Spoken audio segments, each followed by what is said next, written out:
Welcome to Art Ed Radio, the podcast for art teachers. This show is produced by the Art of Education University, and I'm your host, Tim Bogatz.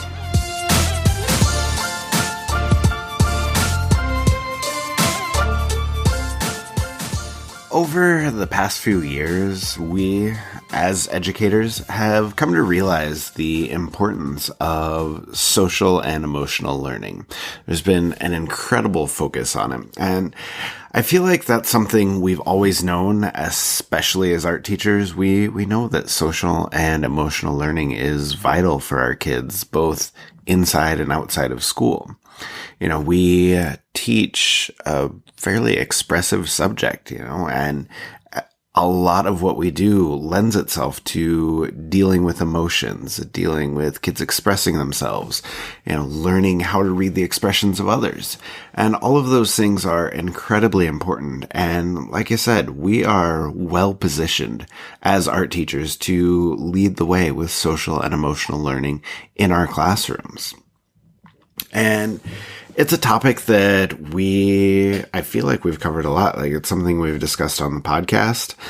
There are a lot of resources in the AOEU magazine on the website, and it's something we've covered at every conference for the past 5 or 6 conferences. And honestly, there just continues to be more and more demand, especially from school districts. And so people are continuing to ask about strategies, about resources, and, we're trying to keep up with that. And as part of that, we are really excited actually today to roll out a new Art Ed Pro learning pack from Dr. Wynita Harmon. It's on social and emotional learning. Like I said, it is coming out today. So if you're a pro member, you can go check it out. It's in the library. It's ready to go as soon as you hear this. And if you're not a pro member, you should get there. But for now, you can settle for this discussion. But I think it's going to be a really good discussion. Let me bring on Dr. Harmon, and we will talk about the importance of social and emotional learning, we need to focus on the topic as teachers, and we'll also discuss some strategies that we both think will work well for your kids. So let me bring her on now.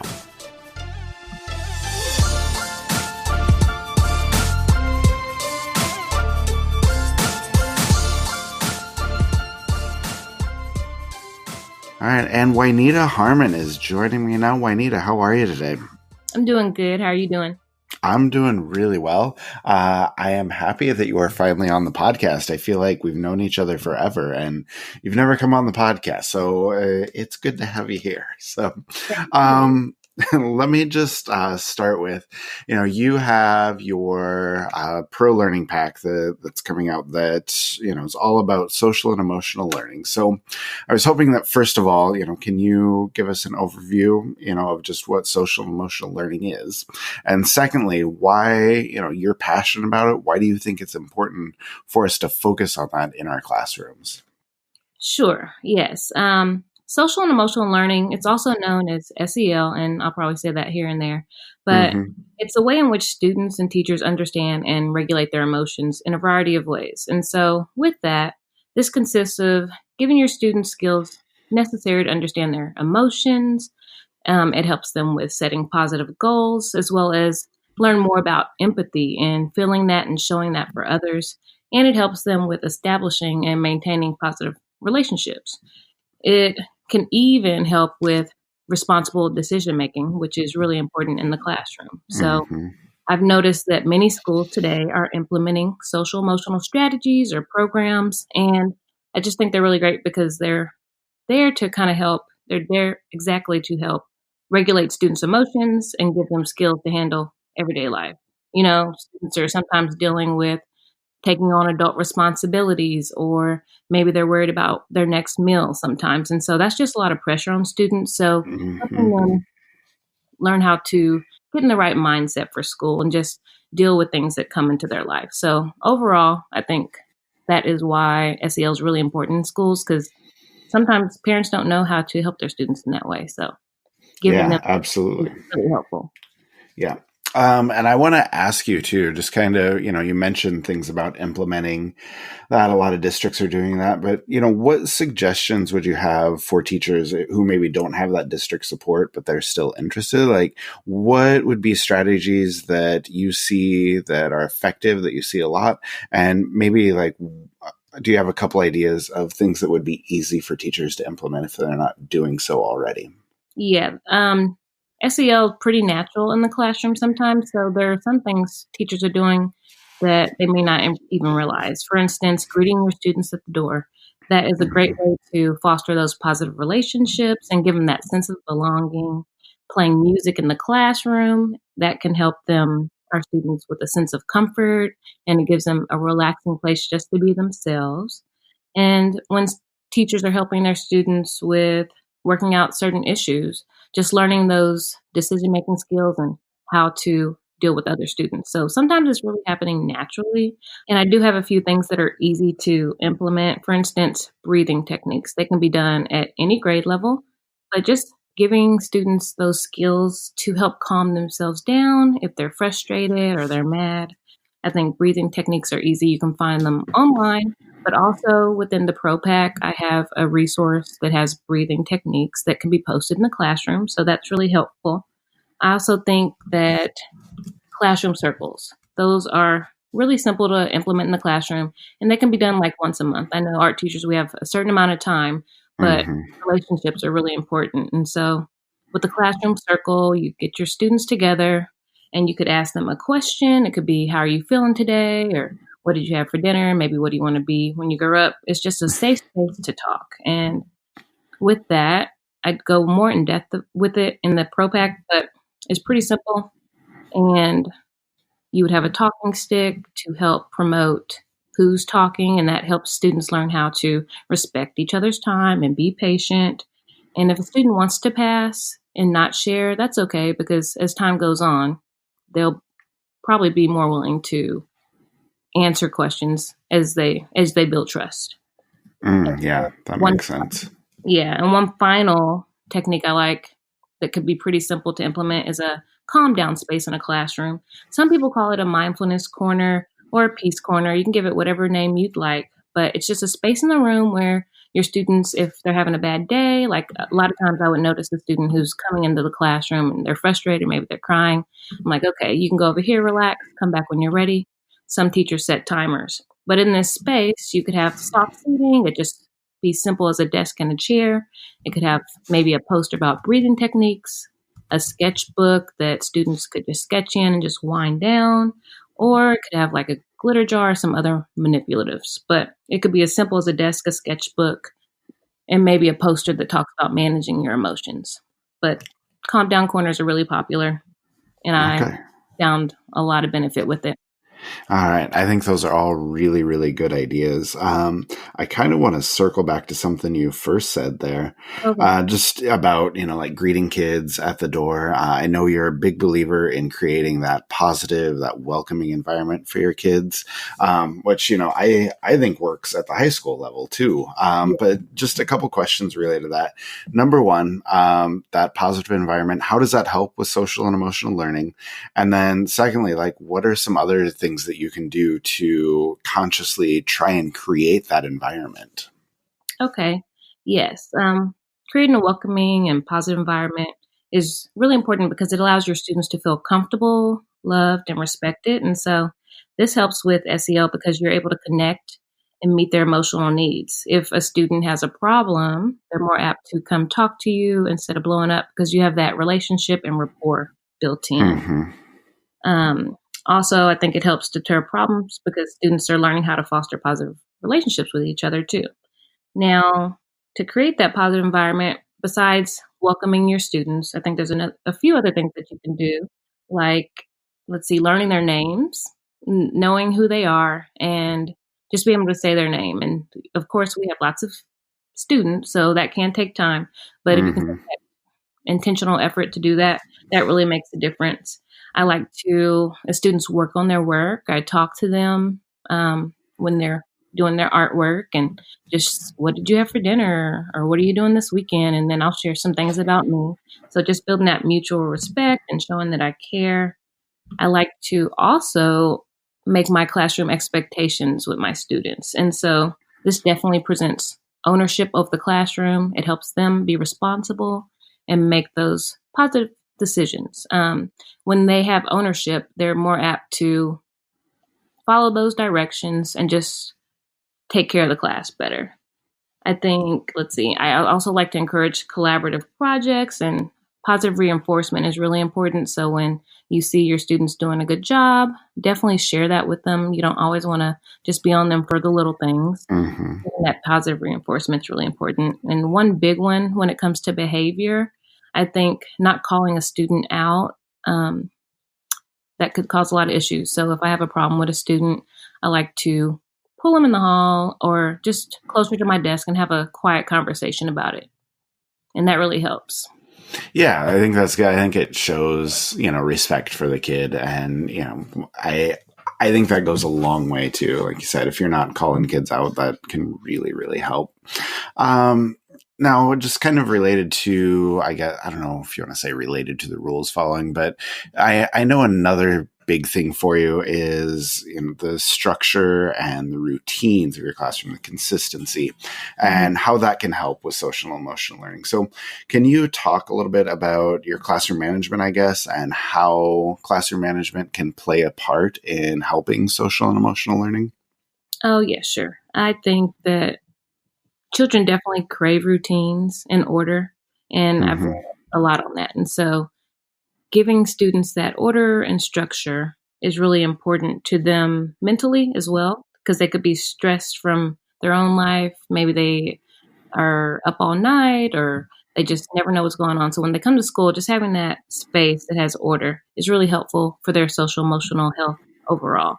So when it comes to classroom management, I like to give students jobs, have them work together to clean up. So that's building that relationship between them and their peers, knowing how to line up correctly, are all things that give students the opportunity to make good decisions and build those positive relationships.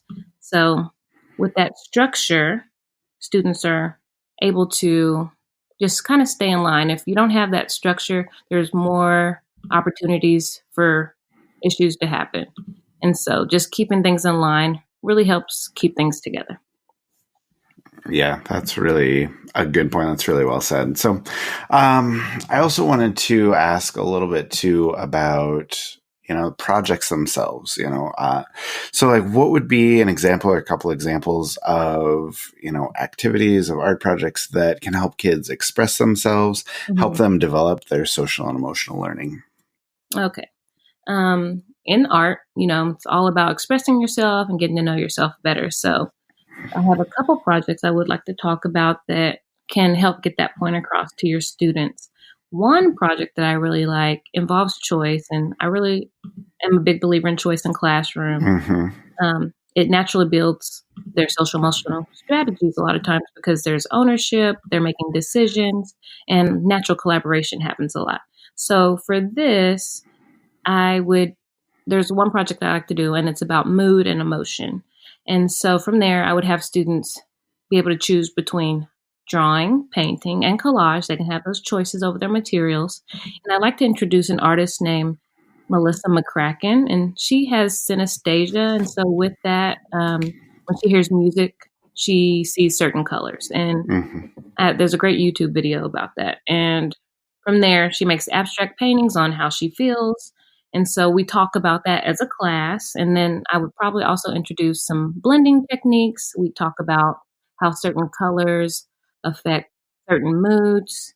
And from there, when they have that basis for their studio time, I tell the students to create their work, focus on a current or past emotion.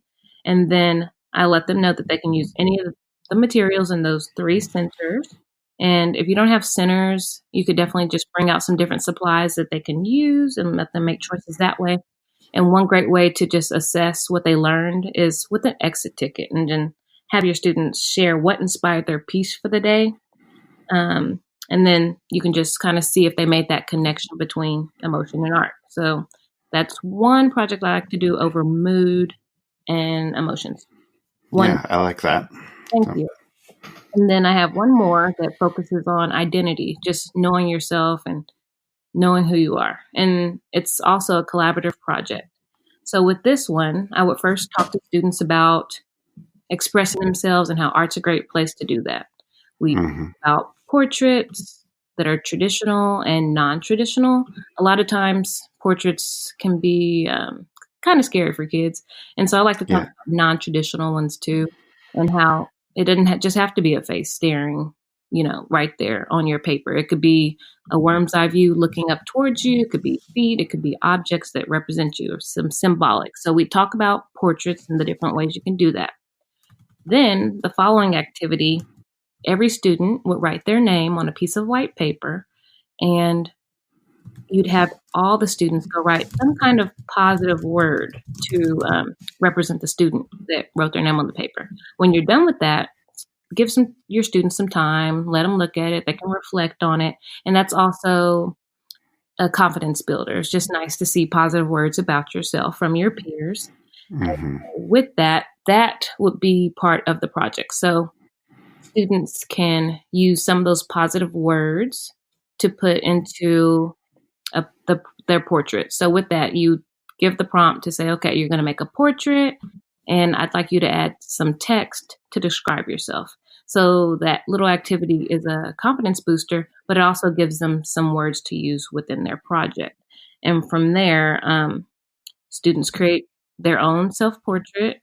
You can choose the materials they use, or it could be a mixed media piece. It just depends. And pretty much from there, students are able to create that, let them share it out with their tables when you're done, or you could even have a class critique, and students get to learn more about each other, which helps continue to build that relationship up in your classroom. Yeah, great ideas. I really, really love those. And then I guess just one last question for you. You've touched on a couple of these things, but can you just tell us what else you put together for your Pro Learning Pack that's there? Can you maybe talk about some of the other topics you covered, or the downloads and resources, or maybe just another idea or two that people can take back to the classroom after they watch your Learning Pack? Oh, sure. There are several different resources in there. And one was really fun to make. I made a glitter jar on camera. So nice. Yeah, we had a nice little jar, as well as lots of glitter and glue, and just hit some water. And so when everyone watches the video, you'll be able to see it specifically how it measured out. But a glitter jar is a great piece to put in your calm down corner. If you have one, it could be something you keep on your desk. And if you notice a student needs it, you could hand it out to them as well. But pretty much the glitter jar just includes glue, water, glitter, and a jar. I do recommend, I like Voss water bottles. They have a nice shape to them, and you can. Oh, those are the most beautiful water bottles. Yeah, like the design on those, it's incredible. Yeah, they're nice cylinder. They're beautiful. I love them. And so the top, I just add a little masking tape, and it secures it. So that one is really popular. I also talk about responses to disruptive students. It's all a matter of how you talk to your students a lot of times. And so there is a resource, as well as me just speaking about the importance of knowing how to stay calm when your students are acting out. And sometimes they can't manage their emotions, or they don't know how to handle their emotions. And so being able to talk to them in a calm way is really important. For example, one of the prompts that I shared on my resource for this, it says, instead of, why did you do that? Try, what happened? Like, you're not just saying, oh, they did something, because maybe someone else did something to them and they just didn't react correctly. But it's just another way to use your words and get them just to be calm and not accuse them right away, and just hear them out. Mm-hmm. So that is one of the great resources. Let's see. Like I said earlier, I do have breathing handouts. There is a handout that has different emotions on it. So students could use that in an art activity. They could, if they can't really verbalize how they're feeling, they could point and share how they're feeling. So just a bunch of different resources that you're able to put in your classroom. So Nice. That's all going to be really helpful. So we'll just encourage everybody to go check that out. Yeah. Just a lot of awesome learning there. So Wynita, thank you so much for coming on, sharing all of those ideas. And I'm glad you're finally on the podcast. It's been Me good to too. talk to you. Yeah, it was great. Thank you so much. Thank you again to Dr. Harmon. We will share all of those resources that she and I talked about. We'll share those in the show notes so you have access to them. And if you are a pro member, make sure you go check out the new additions to the library. There's a new learning pack on behavior management. There's one on working with advanced students. And, of course, the social and emotional learning one that we just got done discussing. Those are all out today. Those are all waiting for you in the pro library. Then just one last bit about how you can get Art Ed Pro. Your district can actually pay for your pro membership, and honestly, it's never a bad time to ask for that. We have over 200 districts who are providing pro to their art teachers. They want everybody on that visual arts team to have access to everything that is provided, thousands of hands-on videos, thousands of resources ready for your art room. And you can earn unlimited PD hours and gain just all kinds of new and incredible strategies to incorporate into your art room. So you can visit theartofeducation.edu/pro in your school. That's pro in your school with dashes in between each word. You can learn more and ask your admin if you can get pro in your district. All right, so I hope that some of those strategies that Dr. Harmon laid out can be beneficial to you. I hope our discussion was beneficial to you and that it maybe pushes you to check out a little bit more, learn something more, and bring it back to your kids because, like we said, social and emotional learning is vitally important. And as art teachers, we are uniquely positioned to do something about it for our kids.